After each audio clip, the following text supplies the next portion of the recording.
ఇప్పుడే country delight యాప్ని download చేసుకోండి. Download the country delight app now. 734 రోజుల యుద్ధం, 85% వరకు సిటీ మొత్తం ధ్వంసం, 68,000కు పైగా ప్రాణాలు కోల్పోయారు. ఇది ఇజ్రాయెల్ హమాస్ మధ్య జరిగిన యుద్ధం మిగిల్చింది. ఇప్పుడు యుద్ధం ఆగిపోయిందని ఆనందపడాలా, ఈ నష్టాన్ని తలుచుకొని బాధపడాలా? దీని గురించి మరొకసారి మనం మాట్లాడదాం. అసలు యుద్ధం ఏ బేసిస్ మీద ఆగిపోయింది అన్నది కూడా మాట్లాడదాం. మనతో ఉన్నారు డాక్టర్ కన్నగంటి రమేష్ గారు. నమస్తే. నమస్తే అండి అశ్విని గారు. Sir, I heard your question. Yeah. మీ ప్రశ్న అర్థమైందండి. సూటిగా చెప్పాలి అంటే తప్పకుండా ఇది ఒక మంచి శుభ పరిణామము. కానీ ఇళ్ళలగానే పండగ కాదు, చాలా దీంట్లో క్రాక్స్ ఉన్నాయి. అంటే 3000 సంవత్సరాల నుంచి జరుగుతున్న ఒక misunderstanding between two important communities, Jewish and Islam. దానికి ఒక క్రిస్టియన్ ఫెయిత్ ఉన్న ఒక ప్రెసిడెంట్ డొనాల్డ్ ట్రంప్ ఒక సయోధ్య కుదర్చడానికి ప్రయత్నం చేసి పాక్షికంగా సక్సెస్ అయ్యారు. కానీ మీకు చెప్పాను, we have to wait and see, there are many cracks to fill. మీరు చెప్పారు మీ ఇంట్రొడక్షన్లో 85% ధ్వంసం అయిపోయింది గాజా అని చెప్పారు. నేను ఇజ్రాయెల్లో ఉన్నాను, గాజాకి వెళ్ళాను, ప్యాలెస్తైనాలోని మిగతా ఏరియాస్కి వెళ్ళాను, వెస్ట్ బ్యాంక్ వెళ్ళాను. అంటే నేను పేపర్ చూసి న్యూస్ చూసి నా విశ్లేషణ ఇవ్వటల్లా, నేను ఇజ్రాయెల్లో చదువుకొని ఇజ్రాయెల్లో ఉండి ఇజ్రాయెల్ అమెరికా సెక్యూరిటీ మీద పనిచేసిన వాడిగా మాట్లాడుతున్నా. సో 85% ప్రజలు ఇంకా గాజాలో ఉన్నవాళ్ళు, ప్యాలెస్తైనాలో ఒక భాగమైన గాజాని గాజాని రూల్ చేస్తున్న హమాస్ అనే ఒక ఎక్స్ట్రీమిస్ట్ ఆర్గనైజేషన్. ఇక్కడ వీళ్ళు ఎక్స్ట్రీమిస్ట్, ఇక్కడ హమాస్ అంటే they can take up arms which they have been taking up. ఇక్కడ ఇజ్రాయలీ ప్రైమ్ మినిస్టర్ నెతన్యాహు గారిని కూడా నేను ఇజ్రాయెల్లో ఆయన ముందల పనిచేసిన షిమెన్ పెరేజ్ గారిని, ఆయన ముందల ఉన్న ఇంకా ఇంపార్టెంట్ లీడర్స్ని కూడా నేను కలవటం జరిగింది ఇజ్రాయెల్లో చదువుకున్నప్పుడు. సో ఆ ప్రాంతంలో ఉండి చూసి వచ్చినట్టుగా చెప్తున్నాను. ఈ 85% గాజాలో ఉన్న ప్యాలెస్తీనియన్ల యొక్క మానవ రక్షణ అంటే విద్య, వైద్యం, ఆరోగ్యం, వాళ్ళకి సంబంధించిన ఎంప్లాయ్మెంటు మళ్ళీ రీకన్స్ట్రక్షన్ చేయడానికి రమారమి $6 బిలియన్, మినిమం 600 నుంచి 700 కోట్ల రూపాయలు పైగా ఖర్చు ఉంది ఇప్పుడు, ఇమ్మీడియట్ ఖర్చు. ఏదో సంతకాలు పెట్టుకున్నారు, పీస్ ప్లాన్ జరిగింది, 4 లీడర్లను కూర్చోబెట్టారు, మాట్లాడారు, మిడిల్ ఈస్ట్ పీస్ ప్లాన్ 2025 అని చెప్పారు. అంతకు ముందులా ఇలాంటి పీస్ ప్లాన్స్ కొన్ని వందలు జరిగినాయి ఇజ్రాయెలియాను ప్యాలెస్తైన్ మధ్య. కొన్ని వందలు జరిగినాయి గత 3000 సంవత్సరాల్లో. 1948 నుంచి మాట్లాడితే కనీసం ఇప్పటికి 20 పీస్ ప్లాన్స్ జరిగి ఉంటాయి. 1948 మే 14 ఇజ్రాయెల్ పుట్టింది. అప్పటి నుంచి ఇప్పుడు వరకు చూసుకుంటే గత 77 సంవత్సరాలు చూసుకుంటే మినిమం ఒక 20 పీస్ ప్లాన్స్ జరిగినాయి. ఇట్లాంటి రెండు దేశాలు, ఇటు ఇజ్రాయెల్ ఇటు ప్యాలెస్తైనా సైడ్ బై సైడ్ శాంతియుతంగా ఉండటమే అంతిమ లక్ష్యం. అలా ఉంటేనే శాంతి ఉంటుంది. అలా ఉండటం అంత ఈజీ కాదు. సార్, ఇప్పుడు మీరు అన్నట్టు ఇమీడియట్గా 700 కోట్లు ఏదైతే డబ్బులు ఉన్నాయో ఇది ఎవరు గ్రాంట్ చేస్తారు, ఎక్కడి నుంచి గ్రాంట్ చేస్తారు? ఎందుకంటే గాజా మొత్తం ధ్వంసం అయిపోయింది, అక్కడ ఉండడానికి పరిస్థితులు కూడా అనుకూలంగా లేవు. ఇప్పుడు ఎక్కడి నుంచి తెస్తారు, ఎవరు తెస్తారు? ఈ యుద్ధం మిగిల్చిన ఈ పరిస్థితులు ఏదైతే ఉందో దీన్ని ఎవరు సరిదిద్దుతారు? ఎవరైతే ఇజ్రాయెల్ ప్యాలెస్తైనా మధ్య శాంతి కోరుకుంటున్నారో వాళ్ళందరూ డబ్బులు పెట్టాల్సిన అవసరం ఉంది. ఎవరు కోరుకుంటున్నారంటే United States of America, European Union, Qatar, Jordan, Egypt, Israel, తర్వాత గల్ఫ్ కోఆపరేషన్ కౌన్సిల్ కంట్రీస్ అంటారు, GCC. ఆ గల్ఫ్ కోఆపరేషన్ కౌన్సిల్ కంట్రీస్ ఎవరైతే ఉన్నారో సౌదీ అరేబియా, వీళ్ళందరూ, సౌదీ అరేబియా, ఖతారు, బహ్రెయిన్, వీళ్ళందరూ Gulf Cooperation Council members.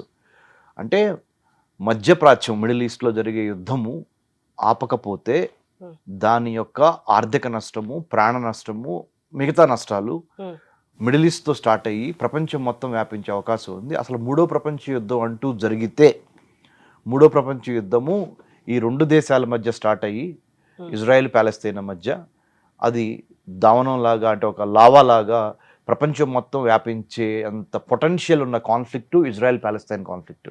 So భారతదేశం కూడా, మనం కూడా ఈ కాన్ఫ్లిక్ట్లో మనకెందుకులే అని ఖాళీగా కూర్చోకూడదు.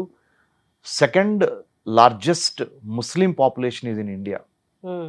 సో దీనికి తోడు మనకు వచ్చే ఎక్కువ విదేశీ మారక ద్రవ్యము గల్ఫ్ కోఆపరేషన్ కౌన్సిల్ కంట్రీస్ నుంచి వస్తుంది. చాలా మంది మన తెలుగు వాళ్ళు కానీ భారతీయులు కానీ Iran, Iraq, Saudi Arabia, Dubai, United Arab Emirates అంటాం, దుబాయ్ ఇలాంటి ఏరియాస్లో పనిచేస్తున్నారు. కాబట్టి మన వాళ్ళు అక్కడ ఉన్నారు, మన భారతీయులు. Second largest population after Hindu in India is Islam. కాబట్టి ఇజ్రాయెల్ ప్యాలెస్తీనా గొడవని ఆపటంలో భారతదేశం కూడా ఎట్టి పరిస్థితుల్లో ప్రోయాక్టివ్ స్టాన్స్ తీసుకోవాలి. ఆ 700 కోట్ల రూపాయలు ఇప్పుడు ఎవరైతే గాజాలో ఇబ్బంది పడుతున్న ప్యాలెస్తీన్లు ఉన్నారో వాళ్ళకి ఖర్చు పెడతంలో భారత్ కూడా ఎంతో కొంత తన వంతు సహాయం చేయాల్సిన అవసరం ఉంది.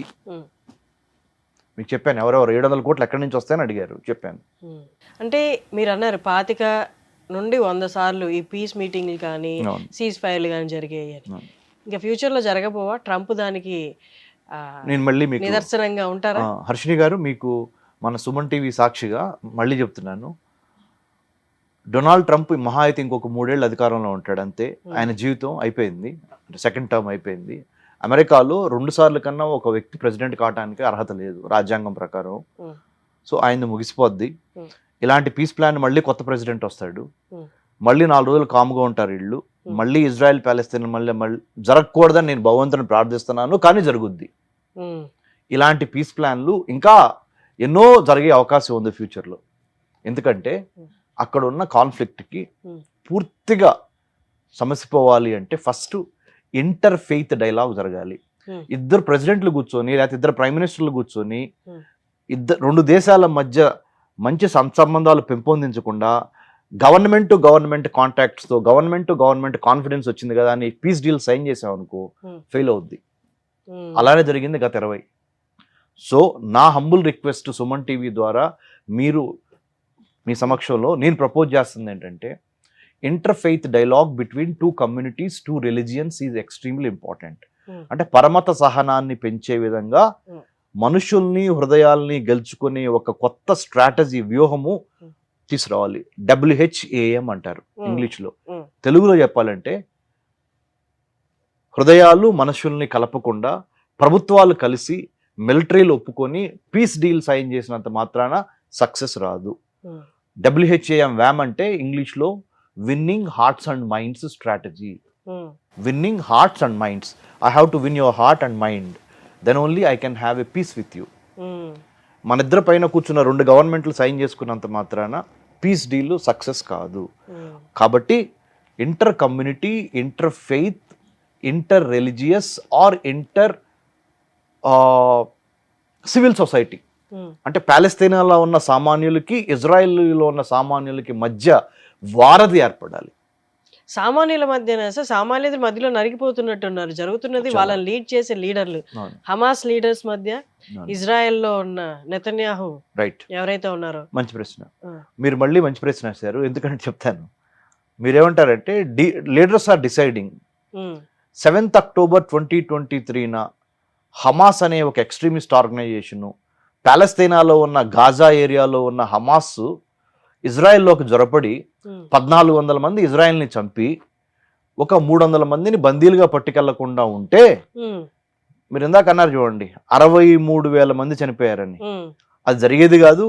700 కోట్ల ఆస్తి నష్టం వచ్చేది కాదు. మరి హమాస్ ఎక్స్ట్రీమిస్ట్ టెర్రరిస్ట్ ఆర్గనైజేషను సామాన్యమైన ప్యాలెస్తీన్ల జీవితంతో నేను ఎందుకు ఆడుకోవాలనే ఇంగిత జ్ఞానము వాళ్ళకి లేదు కాబట్టి జరిగింది. మీరు అనొచ్చు, ఇలా చెప్పానని నేను ఇజ్రాయెల్ని సపోర్ట్ చేయట్లా. ఇజ్రాయెల్కి ఇంగిత జ్ఞానం ఉండాలి. ఎంతమంది చనిపోయారు ఇజ్రాయెలీ సోల్జర్స్ కానీ, ఇజ్రాయెలీ సైన్యం కానీ, లేకపోతే ఇజ్రాయెలీ సామాన్య ప్రజలు కానీ, ఎంతమంది ఎంత నీచమైన బతికారంటే గత 2 ఏళ్లలో పాలస్తీనా చేతులు, హమాస్ చేతులు బందీలుగా ఉండి, అంటే వర్ణనాతీతమైన బాధని ఈ ఇజ్రాయేలీ పౌరులు బందీలుగా ఉన్నారు కదా ఇప్పుడు వరకు 2 ఏళ్ల నుంచి. ఎవరి దగ్గర? హమాస్ టెర్రరిస్ట్ ఆర్గనైజేషన్ దగ్గర. ఎక్కడ? గాజాలో, ప్యాలెస్తీనాలో. వాళ్ళ జీవితం గత 2 ఏళ్ల నుంచి ఇన్ని సైకలాజికల్ ప్రాబ్లమ్స్ వాళ్ళకు ఉంటాయో ఇప్పుడు మళ్ళీ మామూలు మనిషి అవటానికి.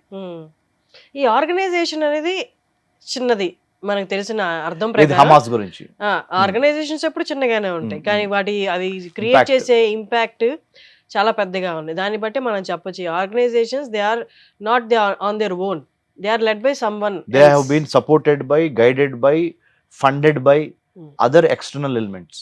సో సమయాభావం మూలాన నేను ఇంకెక్కువ వివరంలోకి వెళ్ళట్లేదు, ఒక లైన్లో చెప్పేశాను మీకు. సో ఒక చిన్న ఆర్గనైజేషన్ ఒక ఇజ్రాయెల్ లాంటి పవర్ఫుల్ కంట్రీకి జరుగుతున్న యుద్ధంలో బయటికి మనకు కనిపిస్తున్న, లోపల జరుగుతుంది ఒక పెద్ద ఆర్గనైజేషన్ అనలేము, ఒక కంట్రీ లాంటి ఒక ఆర్గనైజేషన్ అని చెప్పొచ్చు ఈ టెర్రరిజం అనేది. పోక్ చేసి అక్కడితో వదిలేకుండా వాళ్ళు భద్రంగా పక్కన ఉంటూ సివిలియన్స్ 68,000 మంది చచ్చిపోతూ ఇంత క్రియేట్ చేసింది. సో ప్రస్తుతానికి వాళ్ళు సీజ్ ఫైర్ చెప్పుకున్నారు కాబట్టి మనం దానికే స్థిరపడుందో. నెక్స్ట్ ఏమవ్వబోతుందో ఫ్యూచర్లో వెయిట్ చేసి చూడాలి. As you said it's never been an end. And humanism, మానవతావాదము, మానవత్వము గెలవాలి. Humanism will have to prevail over and success అవ్వాలి. Humanism, not capitalism or communism, socialism or communalism, many other isms are there. So humanism గెలవాలని మీరు నేను ప్రార్థన చేస్తా.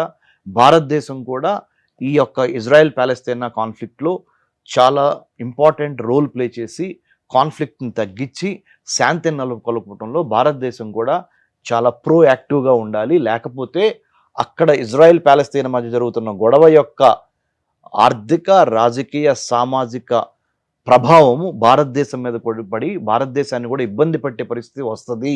నేను అక్కడ ఉండి చదువుకొని వచ్చి విశ్లేషణ చేసి చెప్తున్న మాట ఇది. Thank you sir, thank you so much. Thank you అండి హర్షిని గారు.